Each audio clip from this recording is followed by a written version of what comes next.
Radar Tecnológico. En Radar Tecnológico estamos hoy con Hermes Ruiz, es el CEO de OleWow y autor de un libro muy interesante que se llama Lo que callan los amantes del mañana, que trata un tema que es aún muy enigmático y que asusta a mucha gente, que es la inteligencia artificial. Hermes, bienvenido a Radar Tecnológico y arranquemos por este tema. ¿Cómo fue la historia suya personal que lo retó y que lo ayudó a escribir este libro sobre inteligencia artificial? Hola, ¿qué tal? Pues muchísimas gracias por esta invitación a estar aquí en Radar Tecnológico. Y pues mira, en lo personal yo llevo 27 años trabajando en temas de mezclar tecnología, sobre todo con temas de talento humano, gracias a la empresa en la que pues he tenido la bendición de estar liderando. Y en ese ejercicio hemos tenido la oportunidad de, como tú lo efectivamente lo estás mencionando de alguna manera, de trabajar en desmitificar el tema de lo que tiene que ver con la tecnología. Hoy en día es el tema de la inteligencia artificial, del metaverso, las experiencias enriquecidas. Hace unos años también tuvimos retos similares cuando hablábamos de hacer las pruebas en línea, de selección en línea y cosas por el estilo. Entonces, digamos que de alguna u otra manera lo que se ha venido dando como común denominador es que la gente tiene mucho temor por el desconocimiento, no porque no le vea el potencial, no porque no le vea las alternativas de uso de interés, sino que hay un desconocimiento que eso lo que genera es un rechazo bastante potente y puntualmente con el tema de inteligencia artificial por una visión muy hollywoodesca de que va a venir Skynet y nos va a acabar a todos y nos va a bajar ChatGPT a todos impuestos de trabajo y cosas por el estilo. Entonces, digamos que en esencia, pues he tenido la oportunidad desde la empresa de estar muy permeado con estos temas de tecnología, pero en la base y en la esencia lo que nosotros impulsamos es que todos estos elementos al final del ejercicio correctamente implementados lo que va a buscar es elevar la calidad de vida de las personas y en el proceso, en el caso de las empresas, mejorar la productividad, la rentabilidad y la sensualidad. El tema de la sensualidad lo miraremos ahora, que es un tema muy interesante, muy diferente. Las series que eran ficción hace unos años se hicieron en realidad antes de tiempo, como lo menciona usted en parte en el libro. Podemos Ujú. decir que los desarrollos tecnológicos acelerados que estamos viviendo en este momento nos pondrán de repente ante una realidad que no nos habíamos imaginado.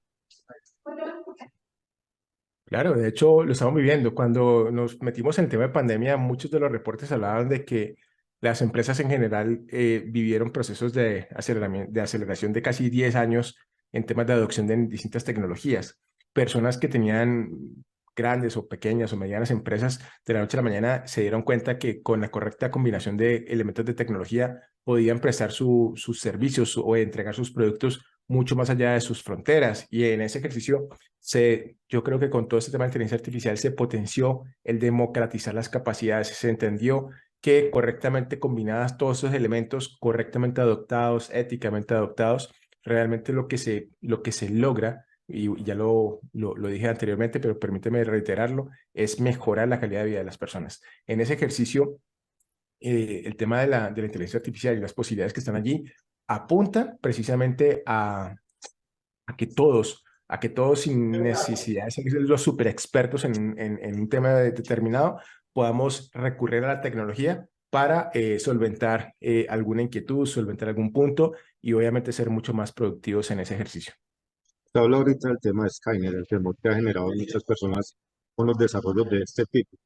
Eh, pero lo que vemos en este momento es que pase lo que pase con la tecnología, la gente, el ser humano siempre va a estar por encima de la tecnología por todos los componentes de imaginación, unión de ideas y creatividad. Sí, o sea, en ese ejercicio yo creo que de verdad hay una visión muy de Hollywood. Cuando se habla de inteligencia artificial, digamos que en la mente de la gente está, no sé, por ejemplo, en el libro hablábamos de Terminator, los que de pronto veían series de televisión, cuando veían el auto fantástico, todo ese tema de inteligencia artificial estaba allí presente.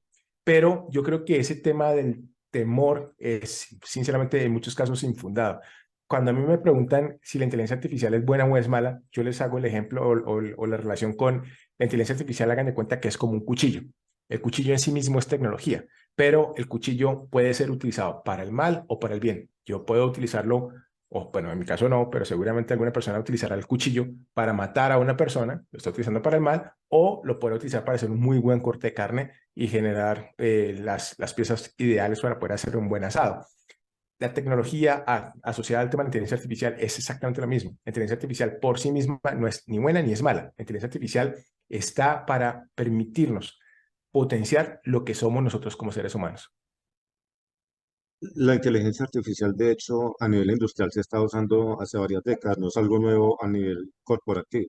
La pandemia en realidad sí generó esa hiperaceleración en la transformación digital que le estamos viendo o simplemente vino a poner ya en acción al alcance de la gente algo que ya estaba a punto de darse. Yo creo que lo que se hizo fue hacernos más conscientes de la presencia de, y quizás con mayor razón aún hace unos meses cuando sale OpenAI con el tema de ChatGPT y lo libera y se convierte en un boom auténtico. En 5 días consiguieron cerca de 1 millón de cuentas de usuarios, una cosa loquísima, una cosa que a Instagram le tomó meses, a Facebook le tomó mucho más tiempo. O sea, el caso de ChatGPT lo consiguió en casi 5 días. Es una explosión brutal de posibilidades para las personas que de pronto se enfrentaron, en el buen sentido de la palabra, a las posibilidades de encontrar en un lenguaje, en un modelo de lenguaje, respuestas, posibilidades, escenarios que les permitía, vuelvo y reitero, democratizar esas capacidades. Empezó el tema ChatGPT, después salió el tema de texto-imagen con Midjourney, con Blue Willow, con Stable Diffusion, bueno, una cantidad de elementos que la gente se está dando cuenta que cada vez estas capacidades potenciadas con el tema de inteligencia artificial son cada vez más asequibles y ya no solamente en términos de precios, sino en términos de usabilidad. Cada vez es más fácil entender cómo poder utilizar todos estos elementos en el día a día y, por supuesto, también en las empresas. Nosotros, en términos generales, en las personas ya somos usuarios intensivos del tema de inteligencia artificial. Lo que pasa es que muchas personas ni siquiera se lo preguntan, ni siquiera se lo saben.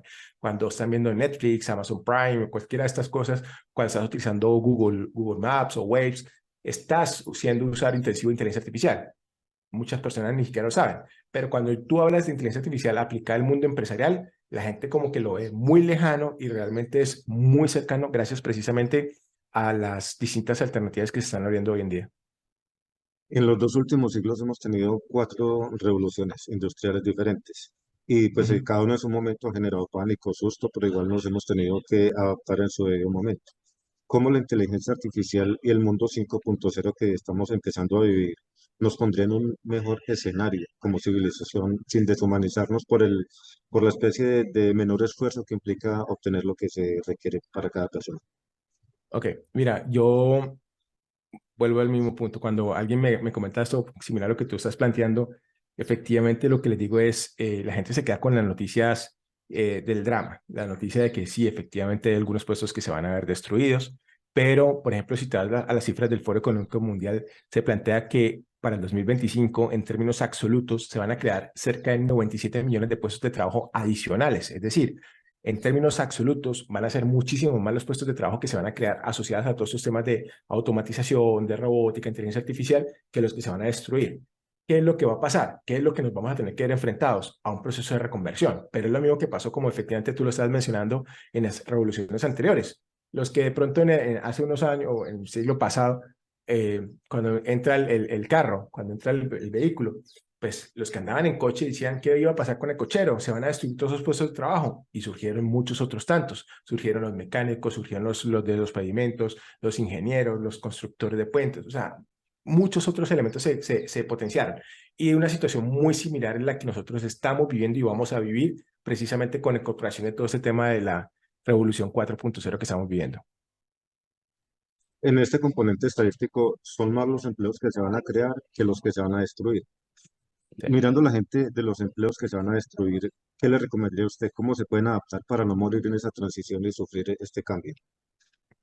Allí para mí es muy importante que la gente, digamos que se meta en una dinámica de entender que su talento o lo que esté haciendo no tiene por qué ser una limitante. Es más, una persona, por ejemplo, hay un caso muy puntual que tuve oportunidad de conversar con una persona que está metida con un tema de vestuarios digitales. Lo estuve entrevistando para un tema que tenía que hacer del libro y él me comentaba que ellos estaban haciendo, digamos que digitalizando con fotogrametría, es decir, con cámaras, con distintas cámaras dispuestas en simultáneo para que se pudieran hacer render en 3D de distintas figuras con distintos niveles de detalle, por ejemplo, de los vestuarios, del calzado y cosas por el estilo.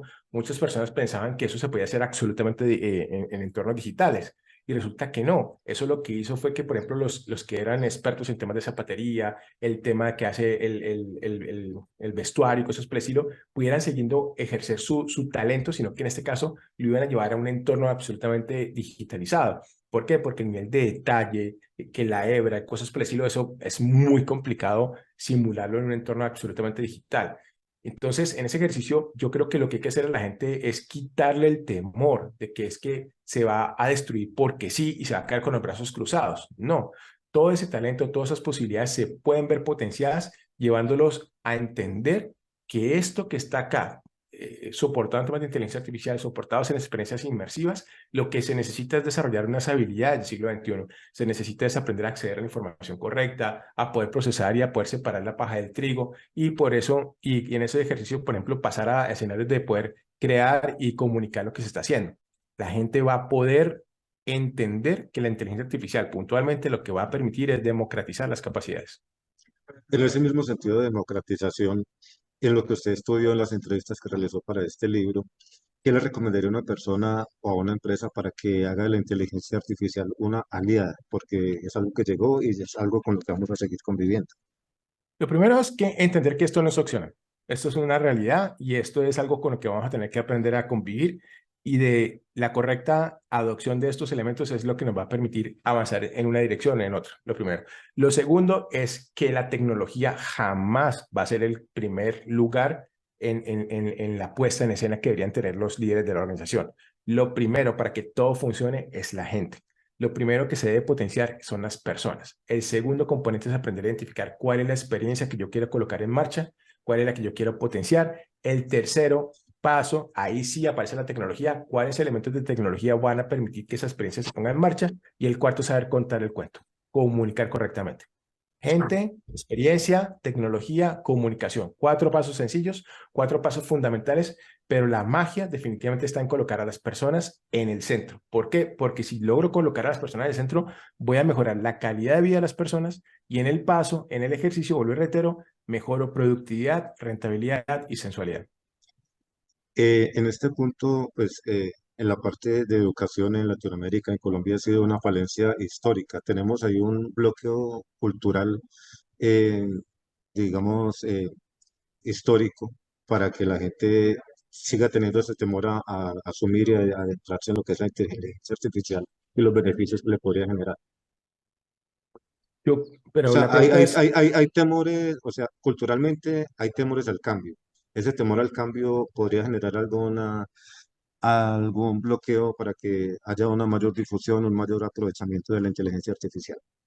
yo creo que no es un tema solamente propio de nuestra cultura en Latinoamérica, yo creo que es un tema muy generalizado. He tenido oportunidad de revisar estudios y conversar con personas de distintas partes y hay mucho temor, pero vuelvo a reiterar, yo creo que es un temor asociado al desconocimiento. Pero en mi parecer es una apuesta equivocada. Cuando uno, por ejemplo, revisa instituciones educativas que se están planteando, por ejemplo, prohibir el uso de ChatGPT, prohibir el uso de herramientas con temas de inteligencia artificial.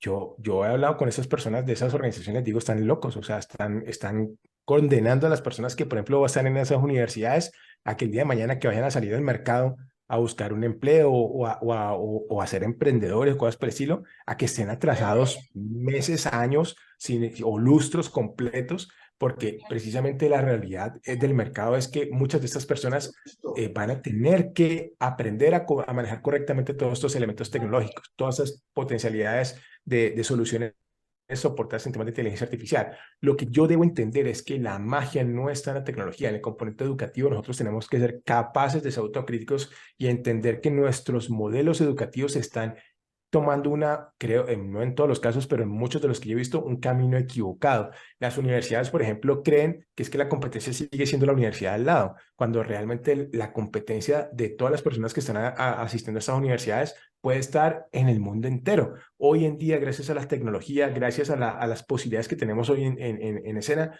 yo puedo elegir en dónde formarme. Yo puedo elegir si quiero un curso de 5 años o un curso de 3 meses o un curso de YouTube de 10 horas o cosas por el estilo para poder adquirir unos conocimientos y salir al mercado a hacer unas pruebas que me permitan utilizar X o Y aplicaciones en un entorno determinado.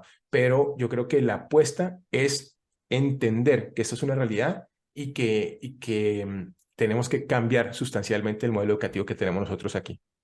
Hablemos de este tema que es algo complejo. El poder de la inteligencia artificial y las tecnologías 5.0 es realmente abrumador.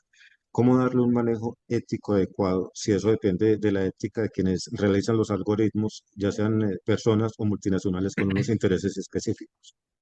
Claro, allí efectivamente hay un terreno gris, no solamente en temas éticos, en temas legales, todavía hay mucho desconocimiento sobre, y bueno, más que desconocimiento, mucha discusión en torno a si es válido o no es válido para un desarrollo utilizar la clonación de la voz de una persona o no, si yo tengo que modificar los contratos que tengo con mis colaboradores para incluir ahorita derechos de tema de sesión de imágenes, de voz y cosas por el estilo. O sea, hay mucho terreno todavía que está ahí construyéndose. Yo creo que cuando sale el tema de la carta de varios líderes de mercado pidiendo que se frene el tema de la inteligencia artificial, yo creo que el mensaje no era tanto como que se frene el desarrollo tecnológico asociado a la inteligencia artificial, sino como que, venga, pongámosle límite, venga, pongámosle cuidado precisamente a estos componentes éticos y al impacto que puede tener. Nosotros tenemos como raza la responsabilidad de que la tecnología que estamos desarrollando, que tiene muchas cosas positivas para su uso, ¿sí? Salga o esté correctamente direccionada en ese componente ético. Nosotros en su aplicación, su componente, en su tema de aplicación ética, porque vuelvo y reitero, la inteligencia artificial es como un cuchillo. Si yo lo utilizo para el mal, es perfectamente válido. Si lo utilizo para el bien, también. Si me permites un ejemplo súper sencillo, una cosa que no debería contar, pero porque está ahí en el mercado, está ahí en el medio y para darte un ejemplo puntual, hay la posibilidad de clonar la voz con inteligencia artificial y ya la han utilizado para clonar la voz de una mujer, ¿sí? Y llamar a su madre, a su señora madre, para decirle que la tenían secuestrada, tratar de pedir un rescate. O sea, la clonación de voz se puede utilizar para eso, pero también se puede utilizar la clonación de voz y lo han hecho personajes, por ejemplo, como David Guetta, para simular la voz de Eminem y sacar una pieza musical. O sea, también se puede utilizar la clonación de voz para clonar la voz de un directivo y que pueda hacer mensajes personalizados a sus colaboradores. O sea, hay muchas posibilidades con la misma herramienta tecnológica. La magia está en que nosotros como humanos, como personas que estamos detrás del componente, lo utilizamos para el mal o para el bien según sean nuestros principios y valores. De hecho, la Unión Europea está trabajando en una reglamentación para la inteligencia artificial con 3 niveles de riesgo específicos para Ujú. controlar lo que son esos desarrollos, que no se vayan más allá de la línea ética o de la protección al ser humano. Así es. Y la pregunta es, ¿y cuándo nos ponemos todos de acuerdo? O sea, yo creo que en ese ejercicio hay muchos, vuelvo y reitero, mucho terreno gris, pero aquí, en el caso más local, digamos aquí, yo creo que lo que debería primar es el sentido común. O sea, nosotros no podemos premiar que la inteligencia artificial nos permita, porque lo permite, obviamente, potenciar el tema de las fake news o cosas por el estilo y que eso no tenga ninguna repercusión a nivel de sanción o cosas por el estilo. Quien lo utilice para el mal debe ser claramente castigado en proporción a lo que está generando con la mala utilización de estas herramientas tecnológicas. Se va a generar mucho tema de copias, se va a generar mucho tema de falsas noticias, se va a generar mucho tema de, o sea, no solamente clonar voz para simular secuestros, ustedes pueden clonar la voz para mandar mensajes y romper parejas, o sea, pueden hacer muchas cosas con lo que está hoy disponible en el mercado y si no se le coloca una limitación al tema, ¿sí? O unas consecuencias de la mala utilización de estos elementos, nos vamos a ver enfrentados a un terreno muy complejo de no solamente de malas prácticas, sino de consecuencias que de pronto hoy no estamos siendo conscientes. Yo no creo que llegamos hasta el punto de la destrucción de la raza humana por la utilización de la inteligencia artificial. No creo que lleguemos a ese punto, pero sí tenemos que ser conscientes que hay un terreno importante por abordar y allí tenemos que estar todos conscientes de que debe primar el sentido común. Exactamente, en el libro usted afirma esto que nos está comentando, que el foco de la inteligencia artificial se debe poner en la experiencia más que en la tecnología. Eh, Ujú. Resumiendo esto que estamos hablando, ¿cree que hay un riesgo de que con el mundo 5.0 se caiga la humanidad en un vacío en el corto tiempo, si no se sabe manejar muy bien todos estos desarrollos? Hay un reto, hay un riesgo, efectivamente, que la gente por querer conectar se desconecte. Yo creo que, por ejemplo, cuando se entiende el tema de hablemos, por ejemplo, de las experiencias enriquecidas asociadas a temas de metaverso. Muchas personas entienden el metaverso como el tema del Internet 3.0 y en el libro lo explico, el Internet en tercera dimensión. Sin embargo, yo también ahí lo planteo en el libro, yo digo que lo había anunciado en el libro y yo creo que los hechos lo han podido corroborar, es una visión totalmente equivocada. ¿Por qué? Porque es una visión, es una apuesta supremamente costosa para poder utilizar un entorno absolutamente 3D. Yo voy a necesitar utilizar unas gafas de realidad virtual, unas Oculus o HoloLens o cualquiera de estas otras que son súper costosas, por lo menos ahora, de $300 en adelante, o yo tengo que utilizar trajes especiales o cosas por el estilo.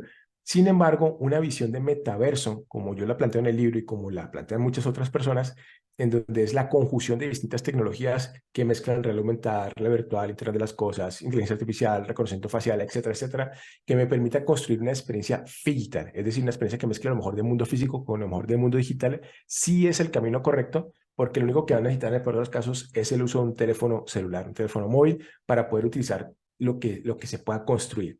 En esa visión, en esa definición, digamos que hay muchas posibilidades precisamente para que la gente no pierda la esencia de que todo esto, vuelvo y reitero, al final del ejercicio lo que debe buscar es mejorar la calidad de vida de las personas. Y en ese ejercicio, la experiencia pasa por colocar a las personas en el centro de la ecuación.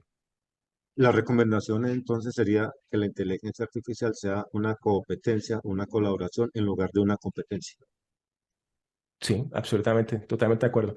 O sea, vuelvo y reitero, el que de pronto enfoque un proyecto en su empresa, no importa si la empresa es grande, pequeña, mediana, si es un emprendimiento, si es un, usted puede utilizar inteligencia artificial en un puesto de empanadas, o sea, da igual.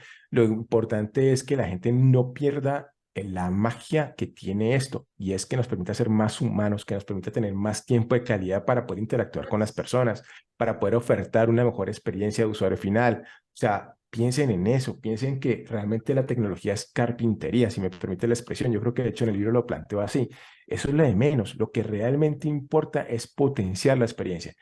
Que yo utilice inteligencia artificial, que yo utilice experiencias enriquecidas para poder que esa experiencia que yo identifique se potencie, claro que sí, lo voy a hacer, lo voy a utilizar, pero viéndolo de esa manera es como la gente no se va a enloquecer. ¿Por qué? Porque hoy estás utilizando, si te lo haces desde el punto de vista de puramente tecnológico, puramente de software, cosas por el estilo, y la gente se obsesiona con el software, ¿sí? Es como si te enamoraras del producto y no del problema.